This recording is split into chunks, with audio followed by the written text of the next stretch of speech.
चलो अच्छा ही हुआ जो मैंने पूरी कामसूत्र अच्छे से याद कर ली। आज वो सभी चीजें बहुत काम आने वाली हैं। शारीरिक संबंध चीज ही कुछ ऐसी होती है। इंसान और जानवर में यही तो फर्क है।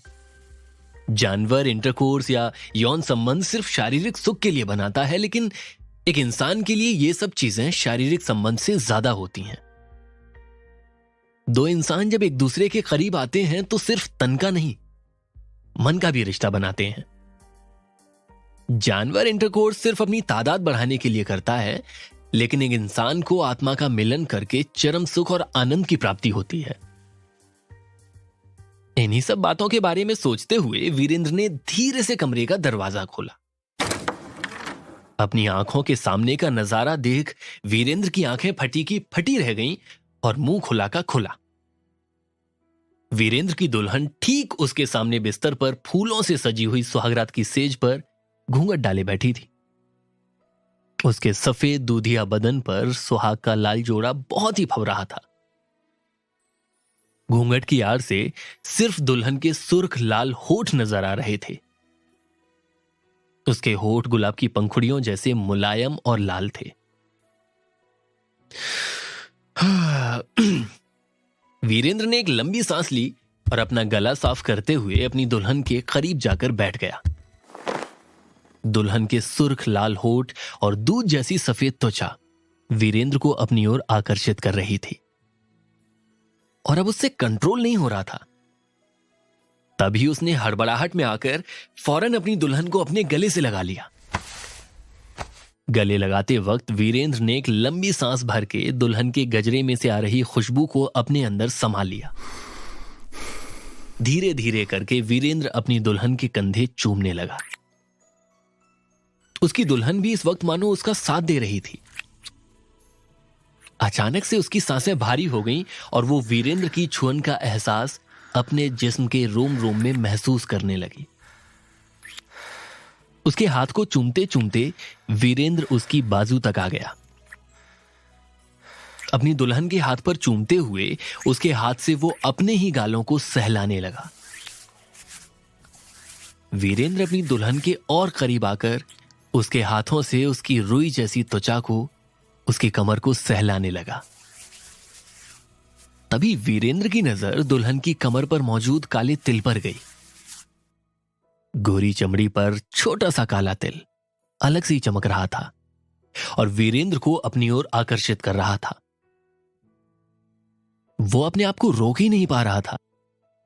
उसके इस उत्तेजित बर्ताव से वीरेंद्र की दुल्हन मंद मंद मुस्कुराने लगी और हिचकिचाकर नीचे की ओर देखते हुए शर्माने लगी।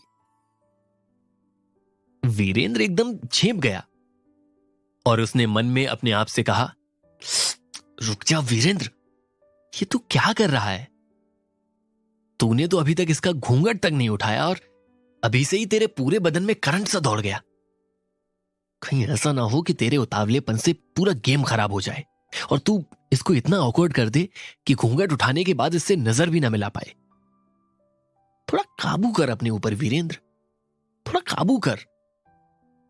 वीरेंद्र ने खुद पर काबू पाते हुए धीरे से दुल्हन के घूंघट को पकड़ा और जैसे ही वो उसको उठाने वाला था, अचानक से उसकी नींद खुल गई।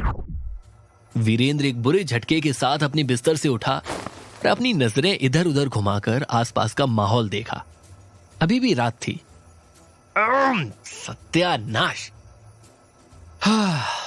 मेरा सपना आज भी टूट गया। आज भी मैं उस लड़की का चेहरा नहीं देख पाया। ये हर बार उसका घूंघट उठाने से पहले ही भला मेरी नींद मुझे क्यों धोखा दे जाती है?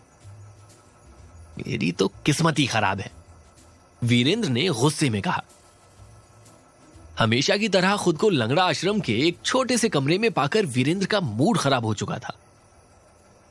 लंगड़ा आश्रम में वीरेंद्र एक सन्यासी का जीवन जी रहा था, लेकिन वो सन्यासी अपनी मर्जी से नहीं बना था।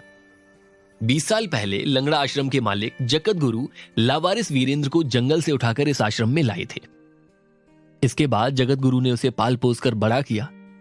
पास के ही गांव में उसकी पढ़ाई लिखाई करवाई और कुछ दिन पहले जगत गुरु के गुजर जाने के बाद वीरेंद्र को विरासत में उनका यह आश्रम मिल गया।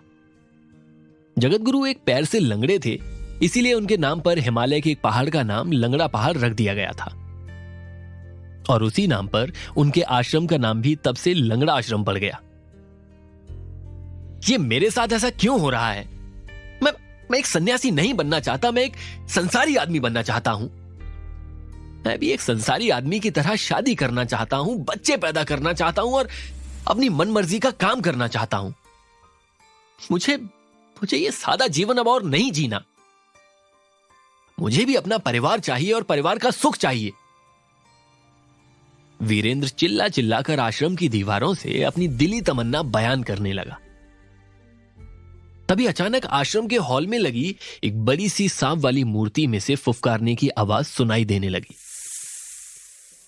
वीरेंद्र एकदम से चौंक गया और इधर उधर देखने लगा। ऐसा लगा जैसे मानो उसको सांप सूंघ गया हो। उसका शरीर ठंडा पड़ गया और वो चौकन्ना हो गया। आज तूने सच्चे मन से कोई चीज मांगी है। अचानक तभी उसे एक इंसान की आवाज सुनाई पड़ी। वीरेंद्र के पैरों तले जमीन खिसक गई और वो आश्रम के चारों ओर देखने लगा। कौन है यहां पर? वीरेंद्र ने चिल्लाकर पूछा। जो तू चाहता है वो तुझे मिल जाएगा, लेकिन कर्म के बिना फल नहीं मिलता। कुछ पाने के लिए तुझे भी कुछ करना पड़ेगा। फिर से अचानक वीरेंद्र को वही आवाज सुनाई दी, लेकिन आसपास कोई भी दिखाई नहीं दे रहा था। वीरेंद्र एकदम से हैरान था। कौन हो तुम और मेरे सामने क्यों नहीं आते?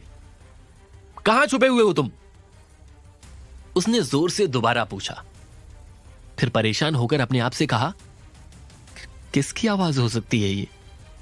इस आश्रम में तो नेटवर्क भी नहीं आते और मेरा फोन भी कीपैड वाला फोन है और वो यहीं कहीं पड़ा होगा।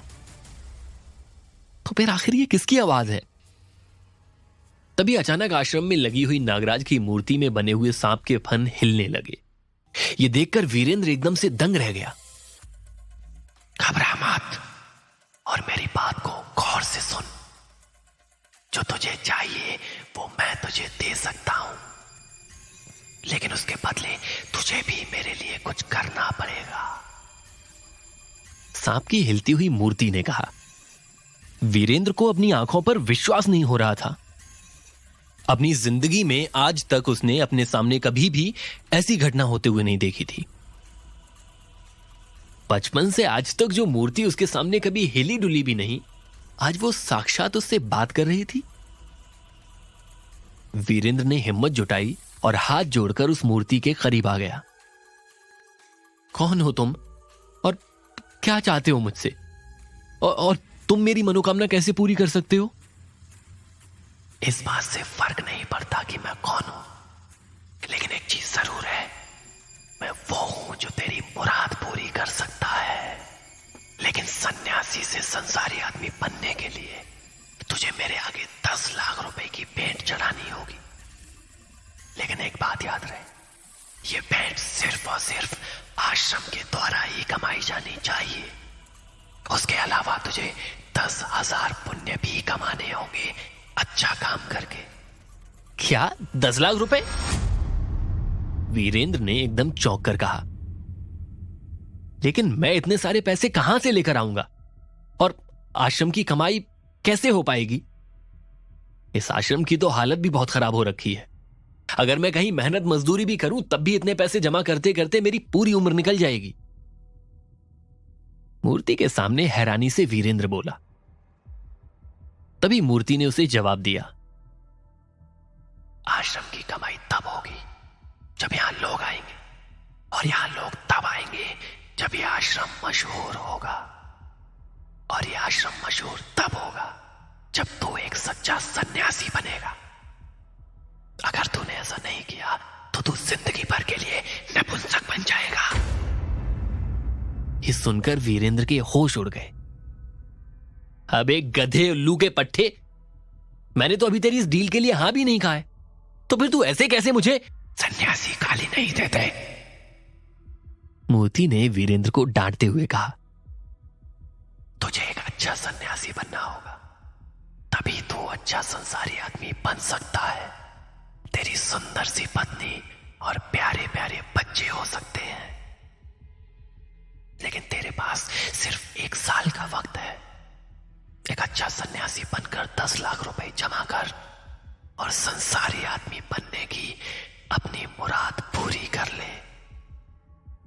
इससे पहले कि वीरेंद्र इस बात का कोई जवाब देता, अचानक उस मूर्ति के अंदर से एक लाल रंग की रोशनी निकली और वो रोशनी सीधा जाकर वीरेंद्र के माथे में ठीक उसी जगह पर समा गई जहां भगवान के नाम का टीका लगाया जाता है। वीरेंद्र फौरन बेहोश होकर उसी जगह पर गिर गया। धीरे धीरे वीरेंद्र को होश आ रहा था। मेरा सिर। उसने अपने सिर को पकड़ते हुए कहा। अचानक तभी उसे ऐसा लगा जैसे उसे कुछ याद आ रहा हो और वो अपने माथे को छू छू कर देखने लगा। नजरें इधर उधर घुमाने पर उसने पाया कि वो आश्रम में ही था, लेकिन बेहोश होने के बाद से ऐसा लग रहा था जैसे उसके शरीर के अंदर कुछ बदलाव आ चुके हों। बाहर शाम हो चुकी थी, लेकिन वो तब भी शाम में दिन की रोशनी देख पा रहा था। वीरेंद्र को यह चीज बहुत अजीब लगी। तभी उसने मूर्ति से हुई बातें याद करने की कोशिश की। मैंने तुम्हें तीसरी आंख प्रदान की है। इसकी शक्ति से तुम रात के अंधेरे में भी देख सकते हो। भविष्य में किसी इंसान के साथ क्या गलत होने वाला है तुम्हें इस बात का पहले से ही आभास हो जाएगा। लेकिन याद रहे, अपनी शक्ति का कभी भी गलत इस्तेमाल मत करना। वीरेंद्र के दिमाग में सांप की मूर्ति की कही हुई बातें किसी सपने की तरह घुस चुकी थी। तभी अचानक उसे ऐसा महसूस हुआ जैसे आश्रम की दीवारों में से कोई उसे देख रहा है। वीरेंद्र घबराकर इधर उधर देखने लगा। कौन है वहां पर? उसने चिल्लाकर पूछा। तभी उसने देखा कि आश्रम के बाहर वाली दीवार के पीछे से घूंघट ओढ़े, सुर्ख लाल होठ और कमर पर तिल लिए एक लड़की खड़ी वीरेंद्र की ओर देख रही थी। यह लड़की ठीक उसी लड़की जैसी दिख रही थी जो वीरेंद्र के सपने में उसकी दुल्हन बनकर आती है। वीरेंद्र उसे देखकर चौंक गया और दौड़ते हुए उसके करीब गया, लेकिन उसके पहुंचते ही वो लड़की कहीं गायब हो गई। अरे कहां चली गई ये? अभी तो यहीं पर थी। तभी वीरेंद्र को अंधेरे में किसी के गुर्राने की आवाज सुनाई देने लगी। वीरेंद्र अपनी निगाहें टेढ़ी कर इधर उधर देखने लगा और फिर अंधेरे में से भेड़ियों का एक झुंड निकलकर उसके सामने आ गया। वीरेंद्र उस लड़की का पीछा करते हुए उन भेड़ियों के झुंड के बीच में आ गया था। अब वीरेंद्र ने मारे घबराहट के लार का एक घूंट अपने गले के नीचे उतारा और मन में खुद से कहा, वीरेंद्र, आज तो तेरी मौत पक्की है। ये भेड़ियों का झुंड तुझे चीर फाड़ कर सेकंड में निगल लेगा और खाने के बाद डकार भी नहीं लेगा। तभी वीरेंद्र को एहसास हुआ कि उसके पीछे कोई है। फौरन पलटकर देखने पर उसने पाया कि वहां पर एक जख्मी और घायल भेड़िया खड़ा था, जो कि वीरेंद्र के पीछे छिपने की कोशिश कर रहा था। तभी वीरेंद्र ने पलटकर बाकी भेड़ियों को देखा। वो सभी भेड़िए उस घायल भेड़िए को गुस्से से देख रहे थे। अच्छा, अब समझ में आया, ये पूरी गैंग मेरे नहीं बल्कि इस घायल भेड़िए के पीछे पड़ी है।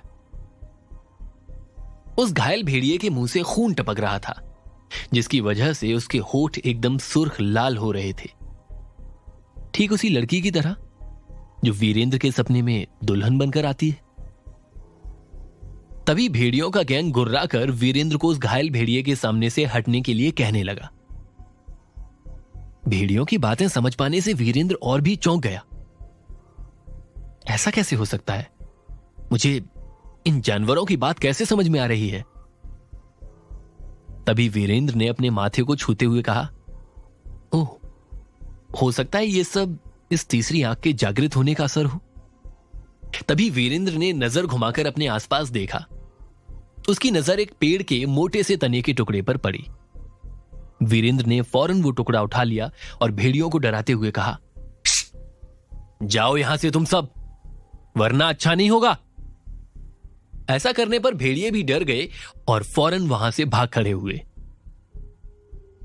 वीरेंद्र को यकीन ही नहीं हो रहा था कि उसकी किस्मत इतनी अच्छी है, लेकिन साथ ही वो जख्मी भेड़िया भी वहां से भाग चुका था। वीरेंद्र ने हैरानी से उस भेड़िए को आसपास ढूंढने की कोशिश की, तभी उसका पांव किसी कपड़े जैसी चीज के ऊपर पड़ा। वीरेंद्र ने जब उस कपड़े के टुकड़े को देखा तो उसके होश उड़ गए। ये उसी दुल्हन जैसी सजी लड़की का दुपट्टा था। ऐसा क्या था उस कपड़े के टुकड़े में जिसे देखकर वीरेंद्र चौंक गया था? क्या अपनी नई शक्तियों के चलते वीरेंद्र अपनी संसारी आदमी बनने की ख्वाहिश पूरी कर पाएगा, या फिर फेल होकर नपुंसक बन जाएगा? जानने के लिए सुनते रहिए एक सन्यासी ऐसा भी।